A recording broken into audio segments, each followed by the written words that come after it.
ಆತ್ಮೀಯ ರೈತ ಬಾಂಧವರೇ ಹಾಗೂ ಕೇಳುಗರೆ, ಇವತ್ತು ನಾನು ಕೆಳದಿ ಶಿವಪ್ಪನಾಯಕ ಕೃಷಿ ಮತ್ತು ತೋಟಗಾರಿಕೆ ವಿಜ್ಞಾನಗಳ ವಿಶ್ವವಿದ್ಯಾಲಯ ICAR ಕೃಷಿ ವಿಜ್ಞಾನ ಕೇಂದ್ರ ನವಿಲೆ ಶಿವಮೊಗ್ಗದಲ್ಲಿದ್ದೇನೆ. ನಮ್ಮ ಜೊತೆ ಇವತ್ತು ಡಾಕ್ಟರ್ ರೇಖಾ ಬಿ ಅವರಿದ್ದಾರೆ. ಇವರು ತೋಟಗಾರಿಕೆ ವಿಜ್ಞಾನಿಯಾಗಿ ಕಾರ್ಯನಿರ್ವಹಿಸ್ತಾ ಇದ್ದಾರೆ. ಇವತ್ತು ಕೃಷಿ ಮತ್ತು ತೋಟಗಾರಿಕೆಯಲ್ಲಿ ಕಸಿ ಮಾಡುವುದರಿಂದ ಯಾವ ಒಂದು ಲಾಭ ಇದೆ, ಇದರ ವಿಧಾನ ಹೇಗೆ, ಇದರ ಪ್ರಾಮುಖ್ಯತೆ ಏನು ಮತ್ತು ಹಂತಗಳು ಏನಿದೆ ಅಂತ ಅನ್ನೋದನ್ನು ಇವರಿಂದ ಮಾಹಿತಿ ಪಡೆದುಕೊಳ್ಳೋಣ. ಪ್ರಥಮವಾಗಿ ಭದ್ರಾವತಿ ಶಿವಮೊಗ್ಗ ಆಕಾಶವಾಣಿ FM ಕೇಂದ್ರದಿಂದ ನಿಮಗೆ ಸ್ವಾಗತ ಕೋರುತ್ತಾ. ನಮಸ್ಕಾರ ಮೇಡಮ್. ಎಲ್ಲರಿಗೂ ನಮಸ್ಕಾರ. ನನ್ನ ಹೆಸರು ರೇಖಾ. ಕೃಷಿ ವಿಜ್ಞಾನ ಕೇಂದ್ರ ಶಿವಮೊಗ್ಗದಲ್ಲಿ ತೋಟಗಾರಿಕೆ ವಿಜ್ಞಾನಿಯಾಗಿ ಕಾರ್ಯನಿರ್ವಹಿಸ್ತಾ ಇದ್ದೇನೆ. ಇವತ್ತು ಎಲ್ಲರಿಗೂ ಏನಪ್ಪಾ ಅಂತಂದ್ರೆ, ನಾವು ಹಾಕಿದಂತಹ ಗಿಡ ಇವತ್ತು ನಾವು ಗಿಡ ಹಾಕ್ತಾ ಇದೀವಿ ಅಂದ್ರೇನೆ ಒಂದು ವರ್ಷದಲ್ಲೇನೆ ಹಣ್ಣು ಕೊಟ್ಬಿಡ್ಬೇಕು ಅನ್ನೋಂಥದ್ದು ಪರಿಸ್ಥಿತಿ ಬಂದ್ಬಿಟ್ಟಿದೆ ಅಲ್ವಾ. ಇದಕ್ಕೆ ಬೇಗನೆ ಹಣ್ಣು ಕೊಡ್ತಕ್ಕಂತಹ ಒಂದು ವಿಧಾನ, ಅದರಲ್ಲೂ ಕೂಡ ತೋಟಗಾರಿಕೆಯಲ್ಲಿ ನಾವು ಹೇಳೋದಾದ್ರೆ ಕಸಿ ಗಿಡಗಳು ಅಂತ ಹೇಳ್ತೀವಿ. ಈ ಕಸಿ ಗಿಡಕ್ಕೂ ಮತ್ತು ನಾಟಿ ಗಿಡಕ್ಕೂ ಇರುವಂತಹ ವ್ಯತ್ಯಾಸಗಳ ಬಗ್ಗೆ ನಾನು ನಿಮಗೆ ಇವತ್ತು ತಿಳಿಸ್ಕೊಡ್ತೀನಿ. ನಾಟಿ ಗಿಡ ಅಂತಂದ್ರೆ, ಈಗ ಉದಾಹರಣೆಗೆ ಮಾವನ್ನ ತಗೊಳ್ಳೋಣ. ಮಾವಿನ ಗಿಡ ಈಗ ನಾವು ನೋಡೋದಾದ್ರೆ, ಮತ್ತೆ ಹಲಸು, ಶಿವಮೊಗ್ಗದಲ್ಲಿ ಹೆಚ್ಚಾಗಿ ಕಾಡಿನ ಪ್ರದೇಶಗಳಲ್ಲಿ ನಾವು ಕಾಣ್ತಕ್ಕಂತಹ ಒಂದು ನಾಟಿ ಮರ ಅಂತ ಹೇಳೋದಾದ್ರೆ ಹಲಸಿನ ಮರ ಎಲ್ಲರೂ ಕೂಡ ನೋಡಿರ್ತೀರ. ಅದೇ ಮರ ತುಂಬ ಬಲಿಷ್ಠವಾಗಿ ತುಂಬ ಎತ್ತರವಾಗಿ ಬೆಳೆದಿರತಕ್ಕಂತಹ ಹಲಸಿನ ಮರಗಳನ್ನ ನಾವು ಕಾಣ್ತೇವೆ. ಆದರೆ ಹಣ್ಣಿನ ಸಂಖ್ಯೆ ಕಡಿಮೆ, ಅದರಲ್ಲಿ ಹಣ್ಣಿನ ಸಂಖ್ಯೆ ಕಡಿಮೆ ಹಾಗೂ ಹಣ್ಣಿನ ಗಾತ್ರ ಸಹ ಕಡಿಮೆ. ಮತ್ತು ಇನ್ನು ಅದರಲ್ಲಿ TSS ಅಂತ ಹೇಳ್ತೀವಿ, ಅಂದರೆ ಯಾವುದೇ ಒಂದು ಹಣ್ಣನ್ನು ನಾವು ಸೇವನೆ ಮಾಡಿದಾಗ ಹಣ್ಣು ಚೆನ್ನಾಗಿತ್ತು, ಹಣ್ಣು ಸ್ವೀಟ್ ಆಗಿತ್ತು ಅಂತ ಹೇಳ್ತೀವಲ್ಲ, ಅದನ್ನು TSS ಅಂತ ಹೇಳ್ತೀವಿ, ಅಂದರೆ ಟೋಟಲ್ ಸಾಲ್ಯುಬಲ್ ಸಾಲಿಡ್ಸ್ ಅಂತೇಳಿ. ಅದು ಸಿಹಿಯ ಪಾತ್ರನ ತಿಳಿಸ್ತಕ್ಕಂಥದ್ದು. ಸೊ ಇದೆಲ್ಲದೂ ಕೂಡ ಚೆನ್ನಾಗಿ ನಮಗೆ ಸಿಗಬೇಕು ಅಂತ ಹೇಳೋದಾದರೆ, ಈ ಕಸಿ ಗಿಡಗಳಲ್ಲಿ ನಾವು ಈ ಎಲ್ಲ ಗುಣಗಳನ್ನು ಹೊಂದಿರತಕ್ಕಂತಹ ಮತ್ತು ಬೇಗನೆ ಇಳುವರಿ ಕೊಡ್ತಕ್ಕಂತಹ ಮರಗಳನ್ನು ನಾವು ಮಾಡ್ಬೋದು.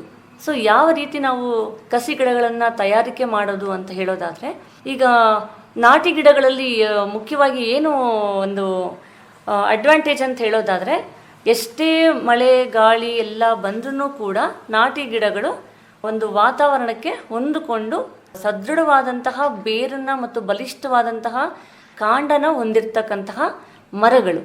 ಹಾಗಾಗಿ ನಾವು ಕಸಿ ಮಾಡುವಾಗ ಮುಖ್ಯವಾಗಿ ಆಯ್ಕೆ ಮಾಡ್ಕೊಳ್ಬೇಕಾಗಿರ್ತಕ್ಕಂಥದ್ದು ರೂಟ್ ಸ್ಟಾಕ್. ಈ ಸ್ಟಾಕ್ ಅಂತಂದ್ರೆ, ಹೆಸರೇ ಹೇಳೋಗೆ ರೂಟ್ ಸ್ಟಾಕ್ ಅಂತಂದ್ರೆ, ಒಂದು ಬೀಜನ ನಾವು ಪಾಲಿಥೀನ್ ಬ್ಯಾಗ್ಗಳಲ್ಲಿ ಅಥವಾ ಪ್ಯಾಕೆಟ್ಸ್ಗಳಲ್ಲಿ ಅದನ್ನ ಮೊದಲನೇದಾಗಿ ಬಿತ್ತನೆ ಮಾಡ್ಕೋಬೇಕು. ಉದಾಹರಣೆಗೆ ಮಾವನ್ನ ತಗೊಳ್ತೀನಿ. ಒಂದು ಮಾವಿನ ಓಟೆ ಅಂತ ಕರಿತೀವಿ ನಾವು, ಇಂಗ್ಲಿಷಲ್ಲಿ ಸ್ಟೋನ್ ಅಂತ ಹೇಳ್ತೀವಿ. ಒಂದು ಓಟೆನ ನಾವು ಮಿಶ್ರಣದಲ್ಲಿ, ಅಂದ್ರೆ ಪಾಟಿಂಗ್ ಮಿಕ್ಸ್ಚರ್ ಅಂತಂದ್ರೆ ಜನರಲ್ ಆಗಿ ನಾವು ಕೆಂಪು ಮಣ್ಣನ್ನು ಉಪಯೋಗಿಸ್ತೀವಿ. ಕೆಂಪು ಮಣ್ಣು, ಸ್ವಲ್ಪ ಮಟ್ಟಿಗೆ ಕೊಟ್ಟಿಗೆ ಗೊಬ್ಬರ. ಸೊ ಇದನ್ನ ನಾವು ಒಂದು ಪಾಕೆಟ್ ಅಲ್ಲಿ ಫಿಲ್ ಮಾಡಿ ಅದಕ್ಕೆ ಸ್ವಲ್ಪ ದೊಡ್ಡ ಸೈಜಿನ ಪ್ಯಾಕೆಟ್ಗಳಲ್ಲಿ ಮಾವಿನ ಬೀಜನ ಬಿತ್ತನೆ ಮಾಡಬೇಕು. ಬಿತ್ತನೆ ಮಾಡಿದಾಗ ಅದರಲ್ಲಿ ನಮಗೆ ಬರ್ತಕ್ಕಂಥ ಹೊಸ ಚಿಗುರು ಯಾವಾಗ್ಲೂ ಕೂಡ ಕೆಂಪು ಬಣ್ಣ ಹೊಂದಿರತಕ್ಕಂತಹ ಎಲೆಗಳನ್ನ ಕಾಣ್ತೀವಿ. ಅಂದ್ರೆ ಮೊದಲನೇ ಚಿಗುರು ನಮಗೆ ಏನು ಮೊಳಕೆ ಹೊಡೆದು ಬರ್ತಕ್ಕಂತಹ ಎಲೆಗಳೇನಿರ್ತಾವಲ್ಲ, ಅವು ಕೆಂಪು ಬಣ್ಣ ಹೊಂದಿರತಕ್ಕಂತಹ ಎಲೆಗಳನ್ನ ನಾವು ಇದರಲ್ಲಿ ಕಾಣ್ತೀವಿ. ಅದೇ ಅದ್ರಲ್ಲಿ ಏನಂದ್ರೆ ರೂಟ್ಸ್ ಕೂಡ ಇರುತ್ತೆ, ಮತ್ತೆ ಮೇಲೆ ನಮಗೆ 1 ರಿಂದ 1.5 ಅಡಿ ಎತ್ತರದ ಕಾಂಡ ಅಥವಾ ಚಿಗುರನ್ನ ಕೂಡ ಕಾಣ್ತೀವಿ. ಸೊ ಇಂಥ ಗಿಡಗಳಲ್ಲಿ ನಾವು ಒಂದು ಕಸಿ ಮಾಡೋದು ವಿಧಾನ ಅಂತ ಹೇಳೋದಾದ್ರೆ ಸಾಮೀಪ್ಯ ಕಸಿ ಅಂತ ಹೇಳ್ತೀವಿ, ಅಪ್ರೋಚ್ ಗ್ರಾಫ್ಟಿಂಗ್ ಅಂತ ಕರಿತೀವಿ. ಈ ಅಪ್ರೋಚ್ ಗ್ರಾಫ್ಟಿಂಗ್ ಅಲ್ಲಿ ಮೊದಲನೇದಾಗಿ ಗ್ರಾಫ್ಟಿಂಗ್ ಅಲ್ಲಿ ನಮ್ಗೆ ರೂಟ್ ಸ್ಟಾಕ್ ಬೇಕು, ಮತ್ತೊಂದು ಸಯಾನ್ ಬೇಕು. ರೂಟ್ ಸ್ಟಾಕ್ ಅಲ್ಲಿ ಬೇರು ಇರುತ್ತೆ ಮತ್ತೆ ಕಾಂಡನೇ ಹೊಂದಿರುತ್ತೆ. ಸೊ ಈಗಾಗಲೇ ಹೇಳಿದಾಗೆ ಅದಕ್ಕೆ ರೂಟ್ ಸ್ಟಾಕ್ ನ ನಾವು ಮೊದಲನೇದಾಗಿ ಪಾಕೆಟ್ ಅಲ್ಲಿ ಬೆಳೆಸ್ಕೊಂಡಾಗ ಕೆಳಗಡೆ ಬೇರ್ ಸಿಗುತ್ತೆ. ನೀವು ಮಾವಿನ ಓಟೆಯಲ್ಲಿ ಗಮನಿಸಿರ್ಬೋದು, ಬೇರ್ ಕೆಳಗಡೆ ಕಾಣಿಸುತ್ತೆ, ಮೇಲ್ಗಡೆ ಹೊಸ ಚಿಗುರು ಕೂಡ ಬಂದಿರ್ತಕ್ಕಂಥದ್ದನ್ನ. ಅದಕ್ಕೆ ನಾವು ಸಕ್ಸಸ್ ರೇಟ್ ಚೆನ್ನಾಗಿ ಆಗಬೇಕು ಅಂತಂದ್ರೆ, ಈ ತರ 1 ರಿಂದ 1.5 ಅಡಿ ನಾವು ಬೀಜನ ಬಿತ್ತನೆ ಮಾಡಿದಾಗ ಹೊಸ ಮೊಳಕೆ ಏನ್ ಬರುತ್ತಲ್ಲ, ಅದಕ್ಕೆ ಖಚಿತವಾದಂತಹ ಮತ್ತು ನಿರ್ದಿಷ್ಟವಾದಂತಹ ತಳಿಗಳಿಂದ ಸಯಾನನ್ನ ಆಯ್ಕೆ ಮಾಡ್ಕೋಬೇಕು. ಸಯಾನಲ್ಲಿ ಬೇರಿರೋದಿಲ್ಲ, ಬರೀ ಕಾಂಡನ ಮಾತ್ರ ಆಯ್ಕೆ ಮಾಡ್ಕೋತೀವಿ. ನಮಗೆ ಇಷ್ಟ ಬಂದಿರ್ತಕ್ಕಂತಹ ತಳಿ, ಉದಾಹರಣೆಗೆ ಮಲ್ಲಿಕಾ ತಳಿ ಅಥವಾ ದಶೇರಿ ತಳಿ. ಎಲ್ಲೋ ಒಂದು ಕಡೆ ನಮಗೆ ಮದರ್ ಬ್ಲಾಕ್, ಇದು ದಶೇರಿ ಮರ ಅಥವಾ ಇದು ಮಲ್ಲಿಕಾ ಮರ ಅಂತ ನಮಗೆ ಖಚಿತವಾಗಿರ್ತಕ್ಕಂತಹ ನಿರ್ದಿಷ್ಟವಾದಂತಹ ತಳಿ ಇರಬೇಕು. ಆ ತಳಿಯಿಂದ ನಾವು ಒಂದು ಬ್ರಾಂಚನ್ನ ಕಲೆಕ್ಟ್ ಮಾಡ್ಕೊಳ್ಳೋದನ್ನ ಸಯಾನ್ ಅಂತ ಹೇಳ್ತೀವಿ. ಸೊ ಆ ಸಯಾನಲ್ಲಿ ಬೇರಿರಲ್ಲ, ಯಾಕಂದ್ರೆ ಬರೀ ನಾವು ತುದಿ ಭಾಗನ ಮಾತ್ರ ಅಲ್ಲಿ ಕಟ್ ಮಾಡ್ಕೊಂಡು ಬರ್ತಕ್ಕಂಥದ್ದು. ಸೊ ಅಂತ ಭಾಗ ತಗೊಳ್ಬೇಕಾದ್ರೆ ಯಾವಾಗ್ಲೂ ಕೂಡ ಸೆಲೆಕ್ಟ್ ಮಾಡ್ಕೊಳ್ತಕ್ಕಂಥ ಭಾಗ ಹೇಗಿರ್ಬೇಕು ಅಂತಂದ್ರೆ ಪೆನ್ಸಿಲ್ ಸೈಜ್ ಥಿಕ್ನೆಸ್ ಇರ್ತಕ್ಕಂತಹ ಬ್ರಾಂಚ್ ಅನ್ನ ಮಾತ್ರ ನಾವು ಆಯ್ದು ತಗೊಳ್ಬೇಕಾಗತ್ತೆ. ಪೆನ್ಸಿಲ್ ಗಾತ್ರದ ಒಂದು ದಪ್ಪನೆಯ ಕಡ್ಡಿ. ಸೊ ಆ ಕಡ್ಡಿನ ನಾವು ಆಯ್ಕೆ ಮಾಡ್ಕೋಬೇಕಾಗತ್ತೆ. ಯಾಕೆ ಮೇಡಮ್ ಇದು ಈ ತರದೇ ಪೆನ್ಸಿಲ್ ಗಾತ್ರದೇ ಯಾಕೆ ಬೇಕು? ಅದೇ ದಪ್ಪ ಇದೆ ಅಂತಂದಾಗ ಏನಾಗುತ್ತೆ, ಅದರಲ್ಲಿ ಕೇಂಬ್ರಿಯಂ ಡೆವಲಪ್ಮೆಂಟ್ ಆಗಿರ್ಬೋದು, ಮತ್ತೆ ಮೇನ್ ಆಗಿ ಸ್ಟಾಕ್ ಜೊತೆ ಹೊಂದಾಣಿಕೆಯಾಗಿ ಬರ್ಬೇಕಾದ್ರೆ ಪೆನ್ಸಿಲ್ ಸೈಜ್ ಅಲ್ಲಿ ಏನಾಗುತ್ತೆ, ಗ್ಸೈಲಮ್ ಇಂದ ನಮಗೆ ವಾಟರ್ ಫ್ಲೋ ಕೂಡ ಚೆನ್ನಾಗುತ್ತೆ, ಮತ್ತೆ ಕೇಂಬ್ರಿಯಂ ಡೆವಲಪ್ಮೆಂಟ್ ಕೂಡ ಚೆನ್ನಾಗ್ ಆಗ್ಬೇಕು ಅಂತಂದ್ರೆ ಯಾವಾಗ್ಲೂ ಕೂಡ ಪೆನ್ಸಿಲ್ ಸೈಜ್ ಇರ್ತಕ್ಕಂತಹ ಕಾಂಡಗಳನ್ನ ನಾವು ಆಯ್ಕೆ ಮಾಡ್ಕೋಬೇಕಾಗತ್ತೆ. ಮತ್ತೆ ಆಯ್ಕೆ ಮಾಡ್ಕೊಂಡ ನಂತರ ಆದಷ್ಟು ಒಂದು ಸ್ವಲ್ಪ ಅದು ತೇವಾಂಶ ನಾವು ಮೇಂಟೈನ್ ಮಾಡ್ಕೊಂಡು ಹಾಗೆ ಅವನ್ನ ಕಲೆಕ್ಟ್ ಮಾಡಿ ಕಟಿಂಗ್ಸ್ಗಳನ್ನ ತಗೊಂಡ್ ಬಂದು ಈ ರೂಟ್ ಸ್ಟಾಕ್ ಅಂತ ಏನ್ ಹೇಳಿದ್ನಲ್ಲ ಅಲ್ಲಿ ನಾವು ಅದು ಕೂಡ ಅಷ್ಟೇ ಪೆನ್ಸಿಲ್ ಸೈಜ್ ಇರ್ತಕ್ಕಂಥದ್ದು. ಈಗ ಹೇಳಿದೆ 1 ರಿಂದ 1.5 ತಿಂಗಳಂದ್ರೆ ನಮಗೆ ಅದಕ್ಕಿಂತ ದಪ್ಪನು ಕೂಡ ಬೆಳೆದಿರೋದಿಲ್ಲ. ಆ ಟೈಮಲ್ಲಿ ಮಾಡೋದ್ರಿಂದ ಅದನ್ನ ನಾವು ಎಪಿಕಾಟೈಲ್ ಗ್ರಾಫ್ಟಿಂಗ್ ಅಂತ ಕರಿತೀವಿ. ಭೂಮಿಯ ಮೇಲೆನೆ ಬೇಗನೆ ಹೊಸದಾಗಿ ಹಾಕಿ ಫಸ್ಟ್ ಏನ್ ಮೊಳಕೆ ಬರುತ್ತಲ್ಲ, ರೆಡ್ ಕಾಪರಿ ಲೀವ್ಸ್ ಬರ್ತವೆ ಅವಾಗ, ಇದಕ್ಕೆ ನಾವು ಗ್ರಾಫ್ಟಿಂಗ್ ಮಾಡೋದನ್ನ ನಾವು ಎಪಿಕಾಟೈಲ್ ಗ್ರಾಫ್ಟಿಂಗ್ ಅಂತೀವಿ. ಯಾಕೆಂದ್ರೆ ಓಟೆ ಹಂಗೆ ಮೇಲ್ ಕಾಣಿಸ್ತಾ ಇರುತ್ತೆ. ಮತ್ತೆ ಆ ಗ್ರಾಫ್ಟಿಂಗ್ ನ ನಾವು ಎಪಿಕಾಟೈಲ್ ರೀಜನ್ ಅಲ್ಲೇ ಮಾಡ್ತೀವಿ. ಆ ತುದಿ ಭಾಗದಲ್ಲಿ ಏನ್ ಜರ್ಮಿನೇಷನ್ ಬಂದು ಮೇಲ್ಗಡೆ ಕಾಂಡ ಇರುತ್ತಲ್ಲ, ಸೊ ಅಲ್ಲಿಗೆ ಹಲವಾರು ರೀತಿಯಾದಂತಹ ಕಸಿಗಳು ವಿಧಾನ ಇದೆ. ಆದ್ರೆ ಈ ಎಪಿಕಾಟೈಲ್ ಗ್ರಾಫ್ಟಿಂಗ್ ನ ನಾವು ಮಾಡೋದ್ರಿಂದ 99% ಸಕ್ಸಸ್ ಸಿಗುತ್ತೆ.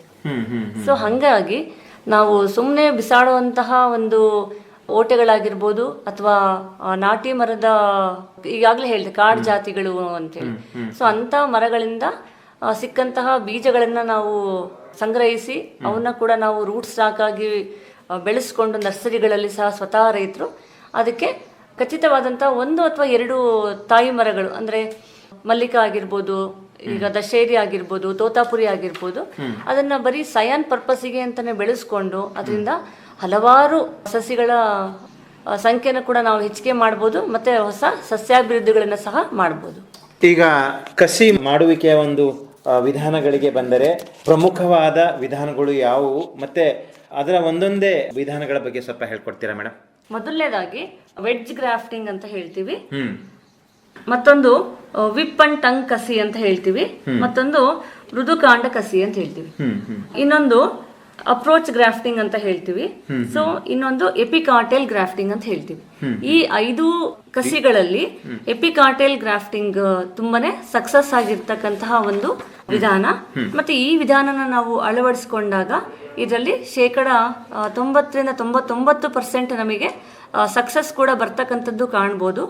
ಹಾಗೆ ಈ ಬೇರೆ ಎಲ್ಲಾ ವಿಧಾನಗಳಿಗೆ ನಾವು ಹೋಲಿಸಿದಾಗ ಎಪಿಕಾಟೈಲ್ ಗ್ರಾಫ್ಟಿಂಗ್ ನ ಸರ್ವೇ ಸಾಮಾನ್ಯವಾಗಿ ಯಾರು ಬೇಕಾದ್ರೂ ಸಹ ಈ ಕಸಿನ ಮಾಡಬಹುದು.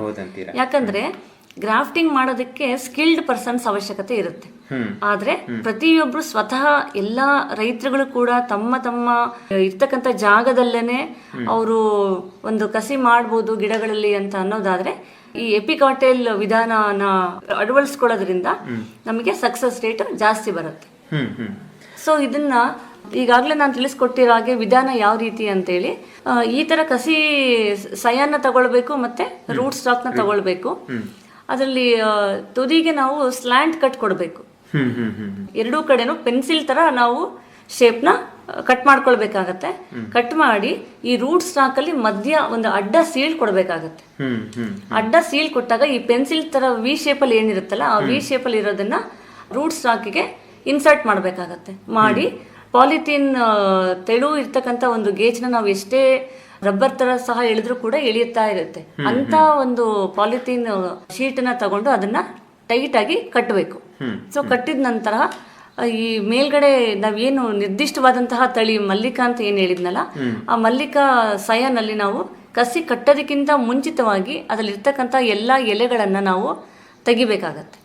ಎಲೆಗಳನ್ನ ತೆಗೆದು ತುದಿನಲ್ಲಿ ಒಂದು ಕಣ್ಣಿರುತ್ತೆ, ಜೊತೆಗೆ ಒಂದು 2 ಎಲೆ ಮಾತ್ರ ಬಿಟ್ಟು ರೂಟ್ ಸ್ಟಾಕ್ ಅಲ್ಲಿ ಎಲ್ಲ ಎಲೆಗಳನ್ನು ಸಹ ಅಂದರೆ ರೂಟ್ ಸ್ಟಾಕಲ್ಲಿ ಕಂಪ್ಲೀಟಾಗಿ ಕಟ್ ಮಾಡಿಬಿಡ್ತೀವಿ, ಏನೂ ಬರೀ ಕಾಂಡ ಅಷ್ಟೇ ಉಳಿಸ್ಕೋತೀವಿ ಸ್ವಲ್ಪ ಮಟ್ಟಿಗೆ.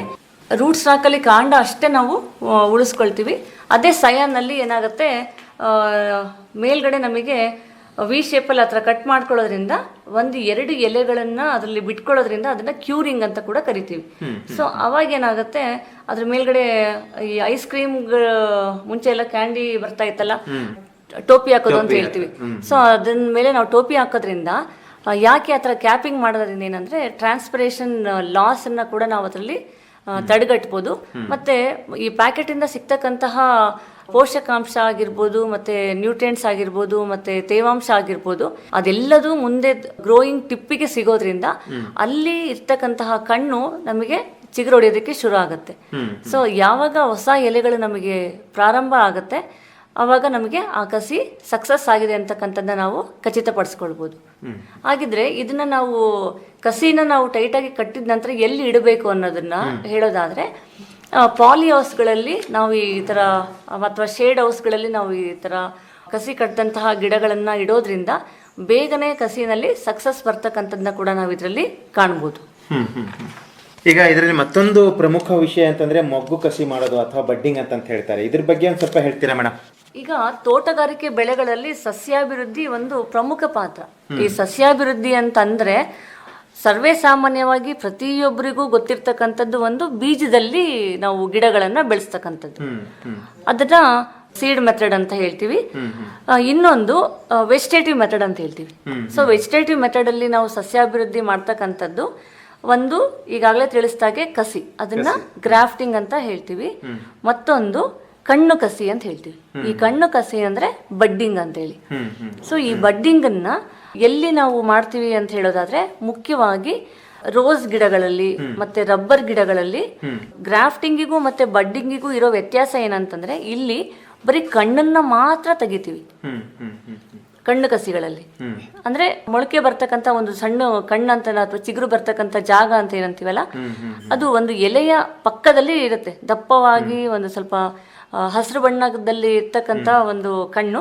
ಆ ಕಣ್ಣನ್ನ ನಾವು ಹಾಕಿ ಸಹ ಕಸಿನ ಮಾಡ್ತೀವಿ. ಸೊ ಈ ಕಣ್ಣು ಕಸಿ ಮಾಡೋ ಉದ್ದೇಶ ಏನಂತಂದ್ರೆ, ಉದಾಹರಣೆಗೆ ಒಂದು ರೋಸ್ ಗಿಡ, ಕೆಂಪು ಕಲರ್ ಬಿಡ್ತಕ್ಕಂತಹ ರೋಸ್ ಗಿಡದಲ್ಲಿ ನಾವು ಬೇರೆ ಬೇರೆ ಬ್ರಾಂಚಿಗೆ ಒಂದೇ ಗಿಡದಲ್ಲಿ 10ರಿಂದ 20 ಬಣ್ಣ ಬರ್ತಕ್ಕಂತಹ, ಅಂದ್ರೆ ನಮ್ಮ ಹತ್ರ ಇರೋದು ಬರೀ ರೆಡ್ ಕಲರ್ ರೋಸ್ ಪ್ಲಾಂಟ್ ಇದೆ, ಆದ್ರೆ ಅದೇ ರೆಡ್ ಕಲರ್ ರೋಸ್ ಪ್ಲಾಂಟಿಗೆ ನಾವು ವೈಟ್, ಯೆಲ್ಲೋ, ಹಲವಾರು ರೀತಿಯಾದಂತಹ ಕಲರ್ ಬರ್ತಕ್ಕಂತಹ ಬೇಕಾಗಿರ್ತಕ್ಕಂತಹ ತಳಿಗಳನ್ನ ನಾವು ಅದರಲ್ಲಿ ಕಣ್ಣು ಕಸಿ ಮಾಡಬಹುದು. ಸೊ ಅಲಂಕಾರಿಕ ಬೆಳೆಗಳಲ್ಲಿ ಕಣ್ಣು ಕಸಿ, ಅದರಲ್ಲೂ ಕೂಡ ರೋಸ್ ಅಲ್ಲಿ ತುಂಬಾನೇ ಸಕ್ಸಸ್ ಕೊಡ್ತಕ್ಕಂತಹ ಒಂದು ವಿಧಾನ ಅಂತ ಕೂಡ ನಾವು ಹೇಳ್ಬೋದು. ಈಗ ವಿಧಾನಗಳ ಬಗ್ಗೆ ಹೇಳಿದಿರಿ, ಪ್ರಮುಖವಾಗಿ ಯಾವ ಒಂದು ವಿಧಾನಗಳು ಕಸಿ ಮಾಡಿದ್ರಲ್ಲಿ ಇದೆ ಅಂತ ಹೇಳ್ಬಿಟ್ಟು. ಈ ಒಂದು ಕಸಿ ಮಾಡುವ ಹಂತಗಳಿಗೆ ಬಂದ್ರೆ ಏನ್ ಹೇಳಕ್ಕೆ ಇಷ್ಟಪಡ್ತೀರಾ ಮೇಡಮ್?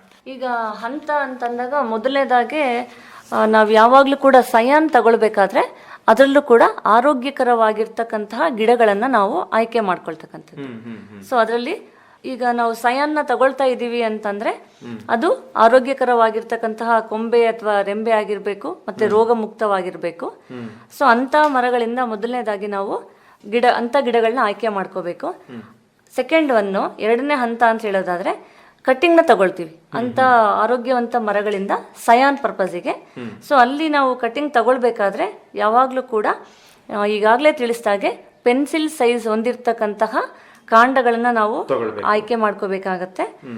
ಮತ್ತೆ ಮೂರನೇ ಹಂತ ಅಂತಂದ್ರೆ, ಈ ಪೆನ್ಸಿಲ್ ಸೈಜ್ ಬಂದಿರತಕ್ಕಂತಹ ಸಯಾನ್ನಲ್ಲಿ ಮೇಲಿನ 2 ಎಲೆ ಬಿಟ್ಬಿಟ್ಟು ಉಳಿದಂತಹ ಎಲ್ಲ ಎಲೆಗಳನ್ನ ನಾವು ತೆಗಿಬೇಕಾಗತ್ತೆ.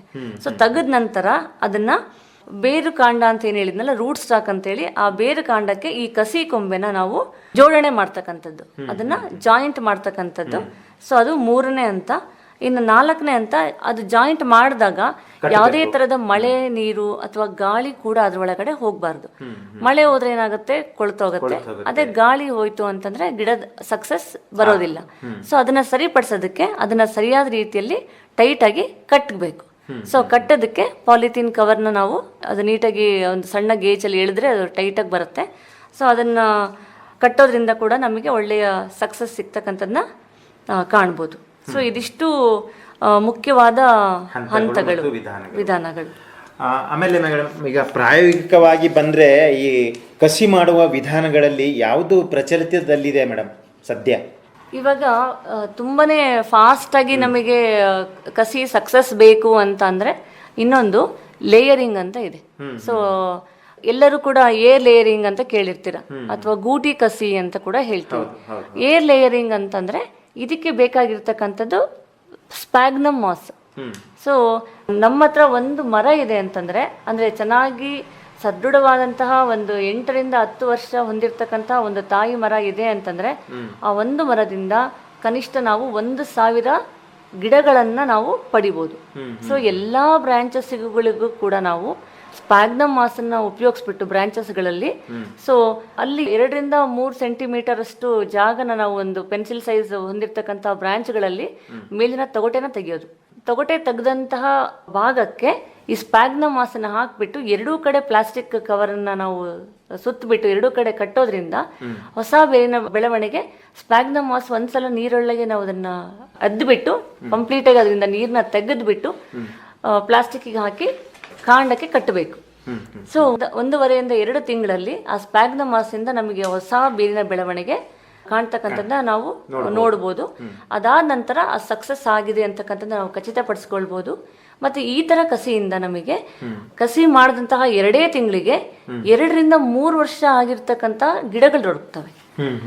ಅಂದ್ರೆ ನಾವು ಬೀಜ ಹಾಕಿ ಗ್ರಾಫ್ಟಿಂಗ್ ಮಾಡಿ ಅದನ್ನ 3 ವರ್ಷ ಕಾಯೋದಕ್ಕಿಂತನೂ ಅದೇ ಏರ್ ಲೇಯರಿಂಗ್ ಅಥವಾ ಗೂಟಿ ಕಸಿ ಪದ್ಧತಿಯಿಂದ 2 ರಿಂದ 3 ತಿಂಗಳಲ್ಲೇ 3 ರಿಂದ 4 ವರ್ಷ ಆಗಿರ್ತಕ್ಕಂಥ, ಯಾಕಂದ್ರೆ ಆ ಮರ ದೊಡ್ಡ ಮರ, 10 ವರ್ಷ ಆಗಿರ್ತಕ್ಕಂಥ ಮರ ಆಗಿರೋದ್ರಿಂದ ನಮಗೆ ಎತ್ತರನೂ ಕೂಡ ಸಿಗುತ್ತೆ. ಅಂತ ಬ್ರಾಂಚ್ಗಳನ್ನ ನಾವು ಆಯ್ಕೆ ಮಾಡಿಕೊಂಡು ಈ ಏರ್ ಲೇಯರಿಂಗ್ ಪದ್ಧತಿ ಮುಖಾಂತರ ಎಲ್ಲಾ ವಿಧವಾದಂತಹ ಹಣ್ಣಿನ ಬೆಳೆಗಳಲ್ಲಿ ಇತ್ತೀಚೆಗೆ ಪ್ರಚಲಿತವಾಗಿರ್ತಕ್ಕಂಥ ಒಂದು ಪದ್ಧತಿ ಅಂತ ಹೇಳೋದಾದ್ರೆ ಈ ಏರ್ ಲೇಯರಿಂಗ್ ಪದ್ಧತಿ.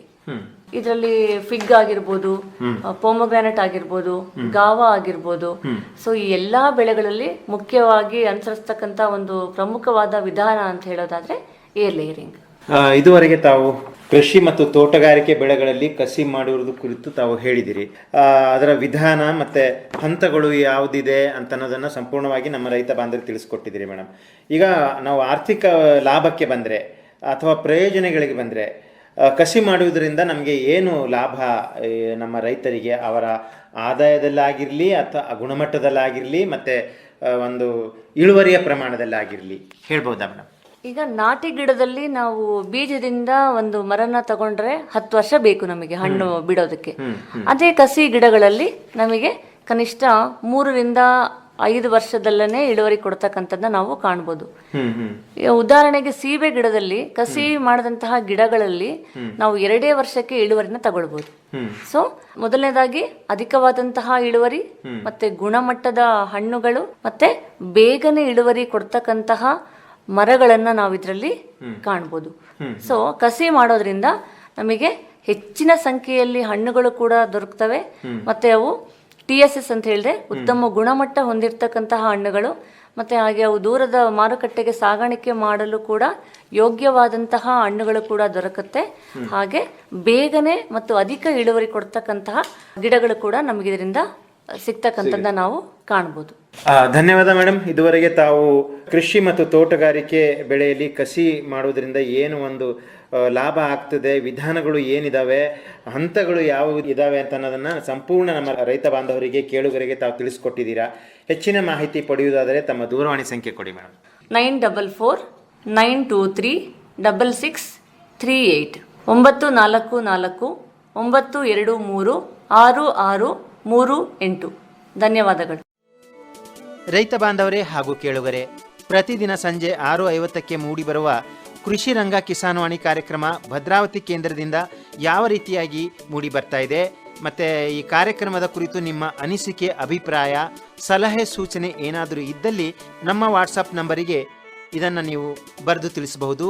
ನೀವು ಬರೆದು ಕಳಿಸಿದ ಮಾಹಿತಿಯನ್ನು ಅದೇ ಕಾರ್ಯಕ್ರಮದಲ್ಲಿ ಪ್ರಸಾರ ಮಾಡಲಾಗುವುದು. ನಮ್ಮ ವಾಟ್ಸಪ್ ಸಂಖ್ಯೆ ಹೀಗಿದೆ: 9481572600. ಇನ್ನೊಮ್ಮೆ ಕೇಳಿ: 9481572600.